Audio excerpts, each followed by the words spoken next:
Well, we first and foremost want to thank all our guests today. My name's Brad Holdhusen with the Fathers Club, and we've got a good topic today that we're going to kind of dive into. By means of jumping right in, we've got Dr. White, the Superintendent of Blue Valley Schools, here with us today, and we've got Tom Herzog, the COO of Netsmart, and Lauren Huck and Colin Woods, two Blue Valley students. So.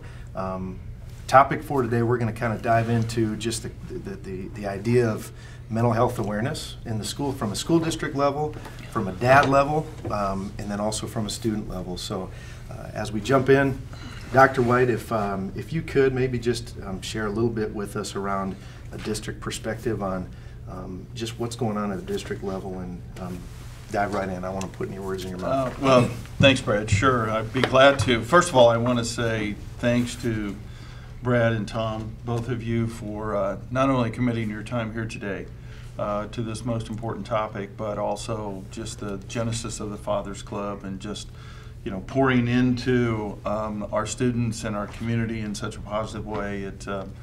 That's what makes Blue Valley special. And it's times like these and opportunities like these that really kind of bring us together and hopefully bring out the best in us in terms of addressing some very important issues.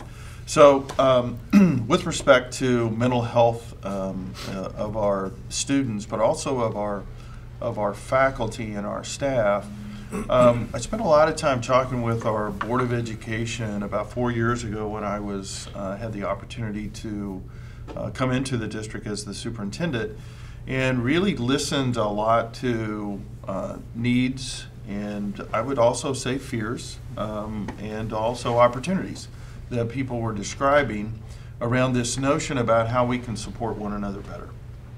Because there are pressures and stressors and a variety of things that impact us and that cause us, to have despair and be hopeless at times and those sorts of things. And those are not things that we should be immune to, but rather how can we address those things in ourselves, connect with others so that they can help us through those. And as a school district, that really kind of, I think, poises us in a position to be able to address it in a holistic way. So one of the things that the board and I talked about was establishing one of our pillars of the work that we would be doing to address what we refer to as the whole child. And really what the whole child represents is this notion of, if you take a look at Blue Valley's history, we have had an awesome history with regards to high performance academically, athletically, in our clubs and in the areas that we sponsor. Our students have just performed in stellar ways for a very, very long time. What this whole child really brings to focus is not to diminish that at all, but rather to support it by attending to the mental health needs of students and of staff. I often say to our staff, in order for our students to have their best day, our teachers and our staff have to have their best day. So in doing so, this mental health is not just about students, it's about all of us, and how we can both attend to, recognize, support, educate, connect with one another in a very special way so that we can create greater opportunities for our students and for ourselves to be able to support that. So if you think about it from an analogy I like to use is that all of us have boarded a plane, and the steward and the stewardess go through the regimen of safety protocols, and at the end of that they talk about if there's a drop in cabin pressure that their oxygen mask will fall, and there's a very important sentence in that relates to this sort of work, and it is this. They say that if you are riding with a child, to make sure that you put the mask on yourself first. And the importance of that is that for us to attend to the needs of others, we also have to first attend to our own needs so that we can be supportive of that. So as adults in the Blue Valley District, we're working hard to make sure that we can attend to the adult needs to better support, identify, connect, and, if you will, educate the students of Blue Valley in the best way possible. Yeah, great. Well, and as we had a chance to chat a little bit beforehand, and as a as a father, but also a grandfather of 5 young little squirts. Yeah. As you see them grow up through a different lens, meaning obviously their family, you're their granddad, when they get to the point of, yes, elementary school, but definitely middle school and high school, and they're walking those halls, as a superintendent in your position, as you vision what the future looks like through programs and how this matures and evolves and looks, even from today till they're at that age. Can you paint a little bit of a picture of what you hope to do and accomplish from that standpoint as a superintendent? Yeah, and really I'll follow the lead of our students that have been involved in this conversation. The mental health convening that we have begun in Johnson County, and the outgrowth of that has been a campaign regarding 0 reasons why. And really what that says is that we've put the kids at the forefront of this and said, adults have been working in this arena for a very long time trying to establish ways to assist teen suicide, ideation of suicide, as well as mental health. And one of the things that we've said in that is we're going to flip it on its head and we're going to listen to what students tell us. And then we as adults will react to that and support them. So what they have told us, and to answer your question about what I would most want for my grandchildren, is to first of all is to remove the stigma. So having a podcast with Blue Valley Fathers Club about mental health and teen suicide and the issues that all of us face, but doing it in a very public way through a podcast, is one way that we can remove that stigma. It's easier for us to talk about it if we talk about it. And so I think that's an important component to it. Second is to make sure that we educate ourselves, right? So I know that you all are going to talk about some really cool and wonderful opportunities to educate and make sure that we are both aware and prepared to recognize and support one another in times of difficulty, and making sure that we can cope in the best way possible and those sorts of things. And the last is to connect. And connect means, just as you've described here today, you brought us together to talk about a school district, parents and community and students all serving one another in this connected way that we can better support, better identify, and better address the opportunities as well as the difficulties that will come when we address teen suicide and mental health. Perfect. Yeah. Well, and appreciate that. And I'm to try to keep myself on script. I'd love to jump ahead to what we're going to get to towards the end of this, which is the conversation with the students. But if you guys can start thinking about one thing I love that you said, which we say in our home a lot, we say within the Fathers Club a lot, I say with buddies when we're talking, is, the old adage of addressing the elephant in the room. There's no better way to hopefully promote change and be an impetus for change than not think that, well, we got to have a facade in front of our house, in front of our family and my kids. I don't want you to tell anybody about, the more transparent that families can be, the more open and honest in their dialogue. So as you guys kind of mull around as a student what that looks like as you walk the hallways and so on, we'll kind of get to that here in a few minutes. But want to have a chance to tee up Tom, who has quickly become a good buddy, I would say, just from seeing eye to eye, and just have really grown to respect and love your passion and what you do and how you do it. So Tom, being the Chief Operating Officer of Netsmart, a company that, and again I said this earlier but I'll probably butcher it, but essentially works in the software field but with hospitals and mental health facilities specific to this area. So that's one vocational track that you're on.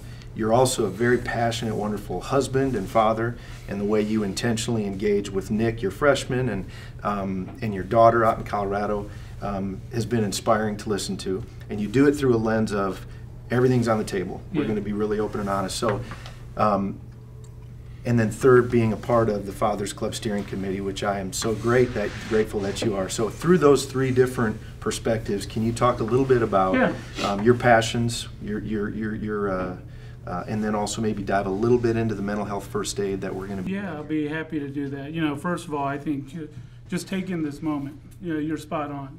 We're having a conversation that when I went to school, we didn't talk about this subject. No one was comfortable talking about this subject. And now we're breaking that awkwardness. You talk about stigma. we can't help until we're able to be at the table. How fitting, we're at a table, we're sitting down, we're having good dialogue over a very, very tough subject. And I think, this is something that everyone needs to have a seat at the table. That's why it's so great that you two are here, because we're all finding our way through this. We've talked about mental health even though we haven't. In sports, we talk about mindset, get your head in the game. You experienced it, we experienced it, going to school, taking tests, you have anxiety, stress. Those things are happen in life. They happen in all of our roles and personas in life. And being able to have the dialogue around that and begin to develop some tools on how to manage that and not let it own you and you own it is transformational. And so I couldn't agree with you more. This is a big step that we're seeing out there. Organizations like Zero Reasons Why, how cool is it that students are coming forward and talking about things? My generation, our generation, you didn't talk about those things. And yet we know the statistics. 1 in 5 this year will have a mental health challenge, maybe a crisis. 1 in 5 sitting at this table, but how are we going to be able to manage and do those things? For me, I'm a dad. I'm a worker.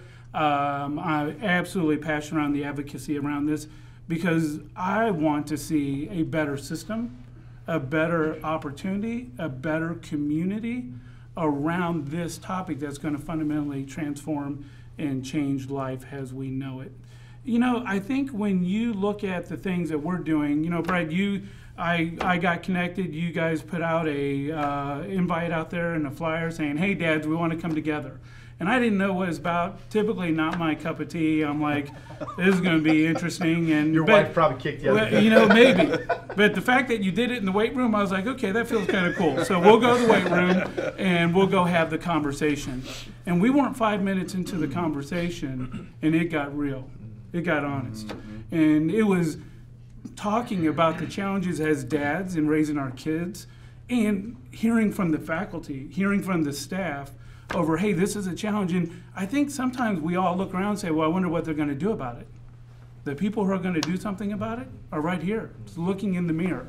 And as fathers, as dads, we said, something we want to do something other than empathize with the stats and the facts that we hear out there or the tragic stories. We want to be able to get ahead of it. And so mental health first aid came to light. And we said, as dads, we have toolboxes. We know we don't have tools necessarily in this area. And it's interesting because in life, many of us have been first aid trained. We know CPR, we can do those, but we haven't been trained how to handle some emotional trauma. Some of a person who finds himself in a bad spot. And what do we say? How might we say it? And that's what mental health first aid does. We got over 30 dads now that are going to, on March 2nd, who are going to commit 8 hours to begin to understand how to have those conversations, be equipped with those tools. Awesome. And you're right, it begins with us first. I always tell people, the interesting thing about becoming mental health first aid certified, I was a couple years ago, you can't help but look in the mirror. It starts within first. And if we're going to lead, we have to lead from within. We need to lead within our own networks. The great opportunity is when someone crosses our paths, we have the opportunity to be a ripple of goodness, of kindness, to fundamentally change somebody's day. It hit me in that meeting in the weight room this morning, as that evening when the bracelets were passed around, because it really is simple. If every person knew that they mattered. This bracelet says you matter and that you are important. You're important to us, important to your friends, to the community. Everything can change. It's going to be an exciting time, Brad. It will. And I want to make sure the You Matter bracelet, and I know he wouldn't mind, nor would his family mind me saying this, but Will Gurley, just a stud of a kid. I mean, he walked the halls of Blue Valley High School. Is he? Yeah. Yeah, Grandma's next door neighbor. Yeah. And he's probably the guy that brings cookies to her and mows her lawn. I mean, Will is a stud. And that kid, I admire how open and raw he was about the reality that he went through a tough year and still challenges, goes through challenges. So he came out with the You Matter approach, and we wanted to piggyback off of him. but the openness that he has decided to have around mental health and some of his struggles, I guarantee has helped other kids. So that's a good dovetail into getting a chance to hear from who we're most excited to hear from, which is the students. So, and I've got to do another tee up. So Mr. Wood here with this podcast concept, I said it in our first podcast, was seeded by this cat right here. Great passion. And when I was talking to the Tiger Pride class with Vince Stevens, our president, he said, "You guys need to do a podcast." So here we are. And so now you have an opportunity to be on mic and kind of say some words. But to frame that up a little bit, from a student's perspective, respond, if you would, to what you've heard from a superintendent, what you've heard from a dad, and then in knowing that, like I told you guys that day at Tiger Pride, and I've told a lot of people, what's his father's club? And a lot of times, and Tom taught me this, I explain it by what we are not. So what we are not is a bunch of got it all figured out specialists. We're just a bunch of broken dads that screw up all the time. But the movement of being intentional and getting into the schools, doing things like the mental health first aid, doing this podcast, gets a conversation going. So from a student perspective, let me shut up and let you guys talk. Give your response to what you've heard so far. Remember ladies first. Okay. Well, I can't remember who said it, but you mentioned how like the pressures in the Blue Valley District they're very difficult. And yeah, so I had a conversation with my mom recently about why it seems that mental health is so present right now and why it's being made more aware, which is a good thing, but I was just wondering why it seems like it's been more of a problem recently.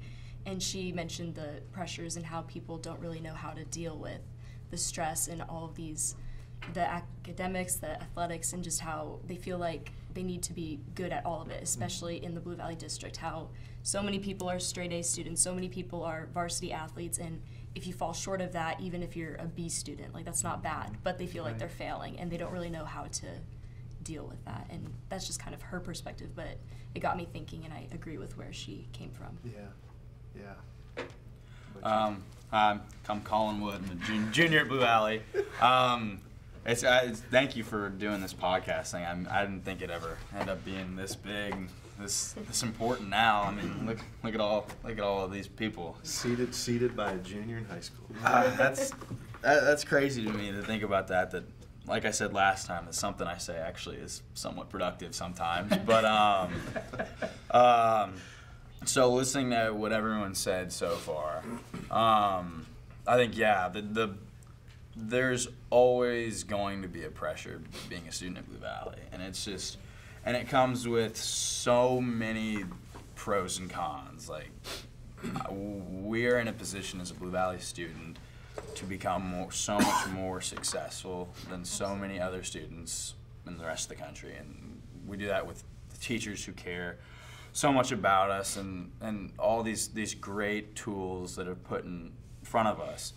But yeah, I feel like Lauren's right. Like, mental health seems like it was more of an afterthought until recently, until it started to get like where you couldn't ignore it anymore. And for me, I think that's weird because like you grow up thinking that people with mental health issues, or at least just how I saw it with the media and whatnot, that you think these people with mental health issues are these broken people and they need all this help and they're just like not normal.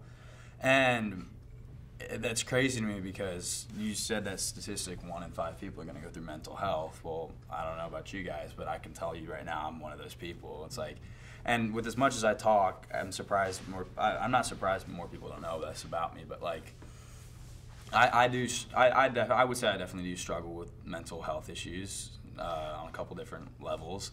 I'd say for me personally, it's been with like family and health. So like, I'll just lay it out.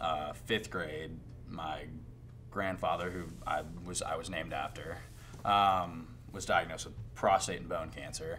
And then in 6th grade, my mom was diagnosed with ovarian cancer. 7th grade, my grandmother, her mom, was diagnosed with ovarian cancer and passed away.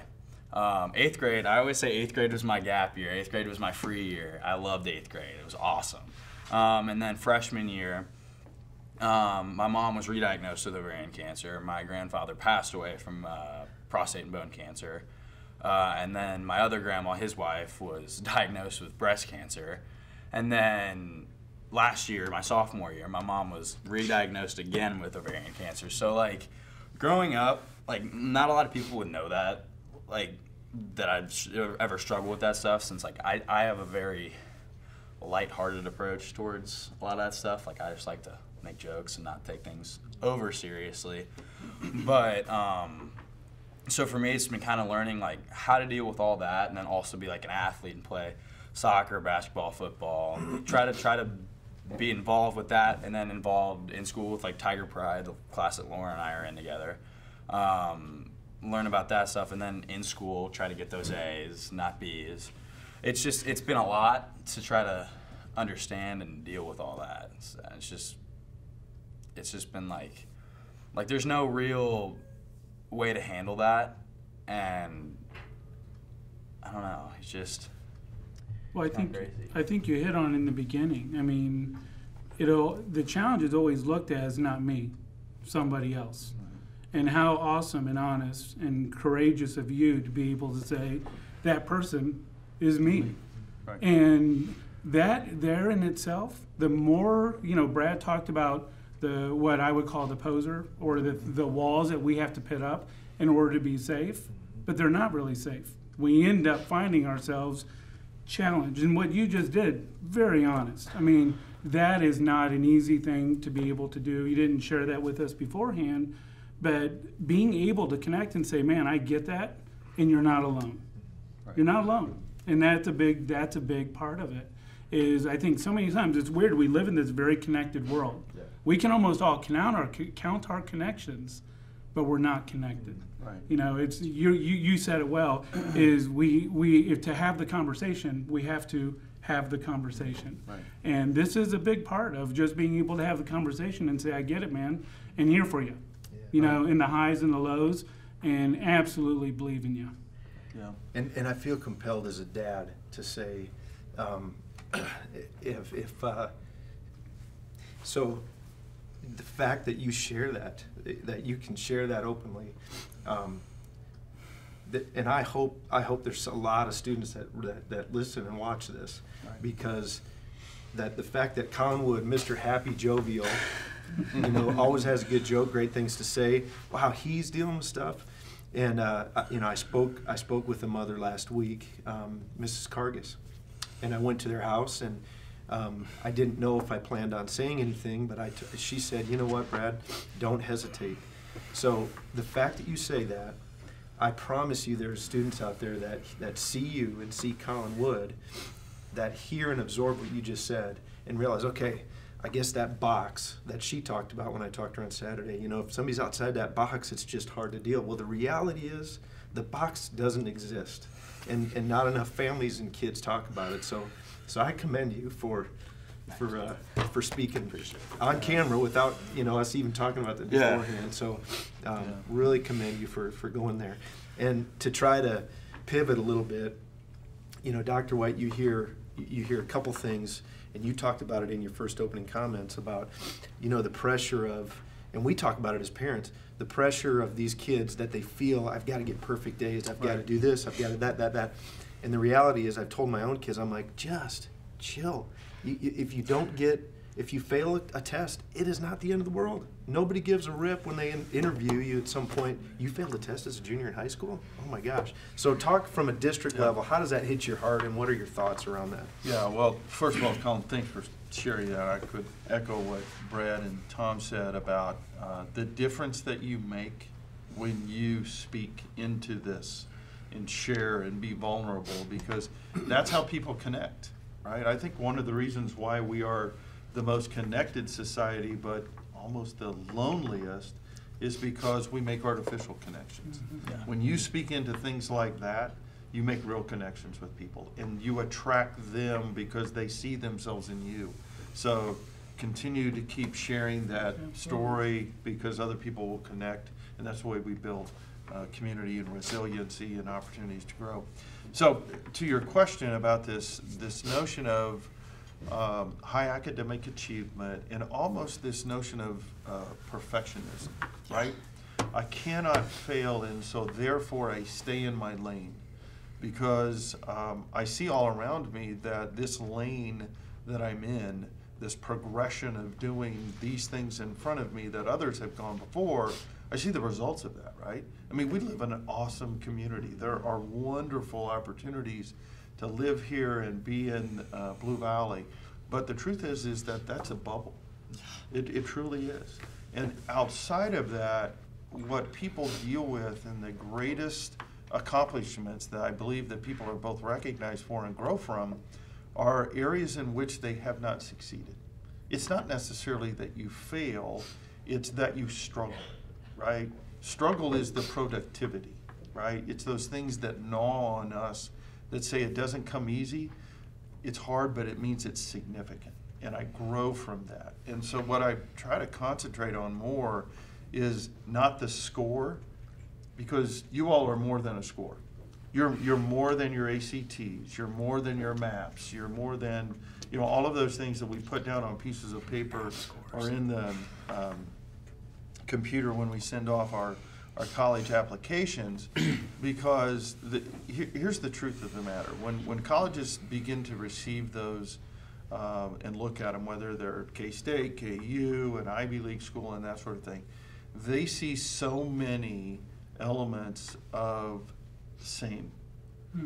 Same grade point average, same A's, same class, rosters and experiences that they've had. Here's the thing that I would impress upon the Lauren and Colin here, but also the students and the parents that are listening. What colleges, and I think that you all could speak to this in the business world, what we're looking for are people that can be distinctive and add value, right? If everybody's the same, it's hard to figure out what is distinguishable about you. So do something that sets you apart in a very positive way, that says, this is me. The bands say that you matter. They also say that you be you, the best version of you, right? And so if we concentrate on ourselves to be the best version of ourselves, it reduces the need for us to compare ourselves. Being competitive is an important part of life, right? It's an important component of us succeeding. But comparison, for the sake of trying to be the same, is detrimental to our mental health and also, I think, to our society in general, because we need to have diversity of thought and opportunity and really be holistic in our approach to think and behaving. So I would just encourage you to, and it's tough, I know, it's very, very difficult because we've had siblings that have gone before us, we have others that come behind us in these sorts of lanes that we stay in. And if you're successful there and you're feeling good about yourself, stay that lane. It's a great place for you to be. But if there's an opportunity for you to change lanes, I say go for it. Do it. You'll be supported in that as you do it. And continue just to find connections with people that support you in doing that. Because there's, I think you well know that we have a wonderful staff and faculty that are here and pour themselves into students every day. That's a hallmark of our district and has been and will certainly continue to be. But what that means is that we're here to support you in your endeavors, what you want to do and find passion about. And we're actually sitting in a place that kind of typifies that, right? Yeah, you come here to pursue a different lane of passion and interest, and we want to share that with everybody. So that was a long-winded answer. That was great. That was beautiful. Great feedback.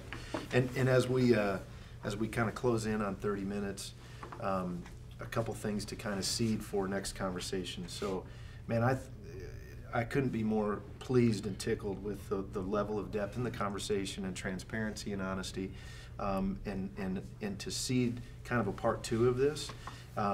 We hope to have the opportunity after March 2nd when we do that mental health first aid training over at Netsmart, and Tom has been so generous to give us the facility, breakfast and lunch. We do have 31 dads. We were going to cap it at 30, but then it kept coming. So we do have, he said, go ahead and open it up for a few more. So we still have 3 or 4 more spots for that. We do have, I'm going to leave names out just for the sake of privacy, but we do have some administration folks that are going to be joining us, which is huge. So we're excited about that. I would also say, you talked about lanes, in the ability to add value and show you're different, versus being the same. And I think another good podcast conversation, and Andrew Zan, who's in charge of our podcast, he's got a passion and a great idea to have a conversation around, there's some great career paths that can happen and come out of, whether it's the trades or something that doesn't necessarily take us down a path of college. And I heard the statistics at an Avid meeting the other night, and I'm going to get this wrong. You were there, so maybe you'll clean me up here. But what it boiled down to was, out of all the students, when you do all the math, it's around 42% of, I believe it was Blue Valley District students, actually go through and graduate after 5-6 years. That's right. Great number. Obviously great if it's more, but here's what I hope some kids hear. Just college isn't for me. There's some great paths of success and a happy life and fulfillment that come out of that other track. So anyway, that's probably going to be a podcast conversation at some point as well. But to close us out, maybe you want to say a couple closing words, and then we'll let the students have the last. Yeah, I would say a couple of quick things. One, I just want to thank the students because we're listening. You're teaching us. Right. And believe it or not, we were once students. So I know my kids don't always understand that, but we were there. We get it. And I think the cool thing that's happening now is you guys, you expressed it, we're hearing the voices, and we want to be a part of the solution. Dr. White, your last comments around relieving the pressure of being who you are, phenomenal. Thank you. As a dad, really cool. Kids need to hear that, and really looking forward to you. And I couldn't agree more. Your staff, the team, the teachers, they're partners. I mean, I really enjoy working with them, and it's really cool as a parent to see the passion that they have. The last thing I'll say, just from my perspective, Brad, and I think everyone's, you've mentioned a hard story for us right now. That our high school is going through, is what can we do? And I'll make it real simple. There are a lot of organizations to get involved in, a lot of opportunities. We'll put those in the notes out there.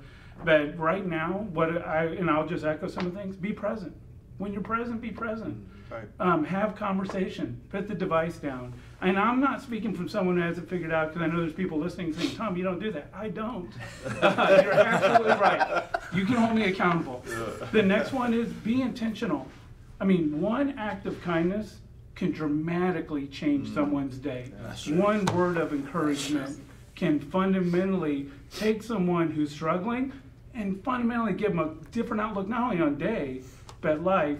And I believe we're all equipped and empowered to make that happen. And just imagine if 5 of us committed right now that somewhere today, we're going to do something unrandom in a very random way to make someone feel like that they matter. And the last one I would say is be ready. If not us, who? If not now, when? And if not, why? That's really the opportunity you challenged us with, both you guys, and I appreciate it. Yeah. Thanks, Tom. So in theory, you said let ladies go first. We're going to let you go first, and then we're going to let the lady close us out. That sounds good. I think I just have one more thing to say about the actual mental health topic. I think for me as a student, the biggest reason why, other than the fact that the stuff that I already said, is just for me as a 16-year-old, as a junior in high school, I think the biggest problem I have with just being mentally healthy is just wanting to be a kid. Like, there's just so much that we go through now that I feel like you're not supposed to go through as a 16-year-old. Like, we go through, and we take these AP classes and honors classes, and even if you don't, you're at school all day learning. You get home, and then some people go off to theater, drama, sports, work. I mean, you gotta sleep. I don't know about you guys or you, Lauren, or anyone else in here, but I have to take a nap because I'm fried. I don't get a lot of sleep. I wake up at 5:30 for weights, And then some nights it's like I just want to go hang out with my friends on the school night. Like I don't want to be at home because like whether it's I have like a 3-hour practice or my mom's coming home from chemo or I have 4 hours of homework. Like there's sometimes I just want to like go out with my friends and get ice cream or like I want to go like have a pizza or something. And it's just I feel like you don't have time for that.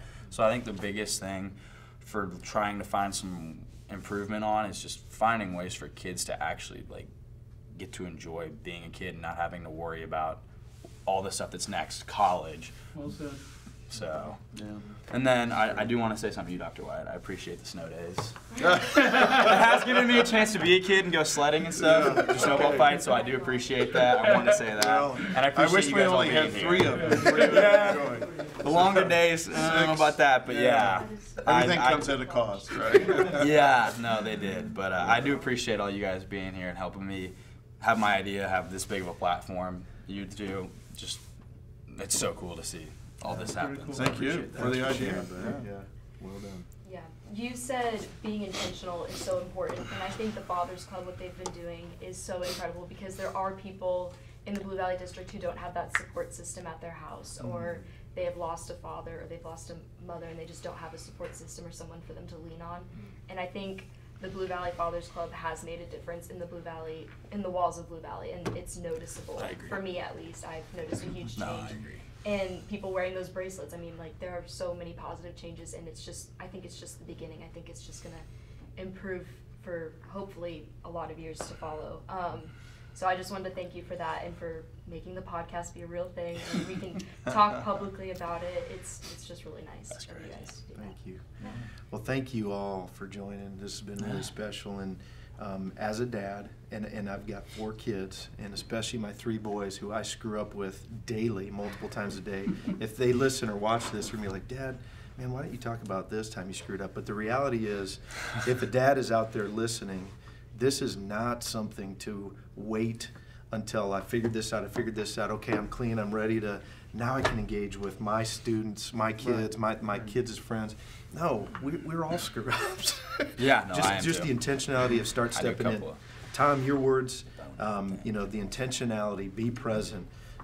So hopefully with everything that we've had discussion around today, we left some good nuggets for people to, including ourselves, to kind of marinate on. And we look forward to the next conversation and having some dads here that on the back end of going through some mental health first aid can give the perspective of going in versus now coming out of that Absolutely, experience. it'll be fun. So we thank you all. Can't thank you enough for joining us, and appreciate you spending some time with Sure. the Fathers Club podcast today. So Thank you. Awesome. Good job, guys. That's great. Cool. Well done. Yeah, I look no, forward to you thank getting you. that message out there.